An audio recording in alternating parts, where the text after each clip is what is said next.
കൊതുകു വളർത്തൽ കേന്ദ്രമായി വടക്കേക്കാട് മുക്കിലപീടിക സെന്റർ. ആരോഗ്യവകുപ്പ് വേണ്ടത്ര നടപടികൾ സ്വീകരിക്കുന്നില്ലെന്ന് പ്രദേശവാസികൾ. വടക്കേക്കാടിന്റെ ഹൃദയഭാഗമായ മുക്കിലപീടിക സെന്ററിലാണ് കൊതുകുമൂലം സമീപ വീട്ടുകാർക്ക് ബുദ്ധിമുട്ടുണ്ടാകുന്നത്.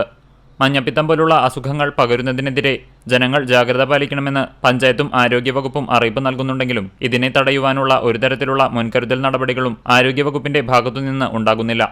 കല്ലിങ്ങൽ റോഡിൽ സ്ലാബില്ലാത്ത കാനയിൽ നിന്ന് ദുർഗന്ധവും കൊതുകുശല്യവും വർദ്ധിച്ചിരിക്കുകയാണ്. രാത്രിയിൽ മാത്രമല്ല പകൽ സമയങ്ങളിൽ പോലും കൊതുകുശല്യം രൂക്ഷമാണെന്നാണ് പരിസരവാസികൾ പറയുന്നത്. നിരവധി കുട്ടികൾ പഠിക്കുന്ന വിദ്യാഭ്യാസ സ്ഥാപനങ്ങളും വിവിധ വ്യാപാര സ്ഥാപനങ്ങളും ഇവിടെ പ്രവർത്തിക്കുന്നുണ്ട്.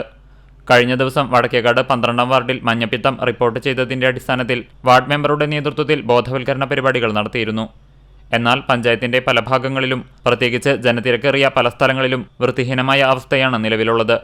ശുചീകരണ പ്രവർത്തനങ്ങൾ പേരിലൊതുക്കാതെ ഇത്തരം മേഖലകൾ കണ്ടുപിടിച്ച് അതിനുള്ള പ്രശ്നപരിഹാരം നടത്തണമെന്നാണ് ഉയരുന്ന ആവശ്യം. CCTV news, Punnayurkulam.